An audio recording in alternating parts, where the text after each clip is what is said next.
এই গরমে খেতেও যেমন ভালো লাগে না, তেমন রান্না করতেও কিন্তু ভালো লাগে না। তো হ্যালো ফ্রেন্ডস, আজ চলে এলাম তোমাদের সাথে আবার একটা নতুন লাঞ্চের ভিডিও শেয়ার করতে। তো এত গরম পড়েছে, যেমন খেতে ভালো লাগছে না, তেমন আমার মায়েরও কিন্তু আজকে রান্না করতে একদমই ভালো লাগছিল না। সত্যি তো, এই গরমে কারোরই রান্না করতে ভালো লাগে না। তাই জন্য মা ফার্স্টে বলেছিল এক তরকারি ভাত করবে, কিন্তু এক তরকারি ভাতে কেমন একটা ফাঁকা ফাঁকা লাগে।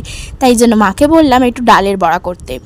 আর লাঞ্চ থালিতে তো ফার্স্টেই হচ্ছে লেবু, আর লেবুটার সেন্ট যেমন ছিল খেতেও কিন্তু তেমন ছিল।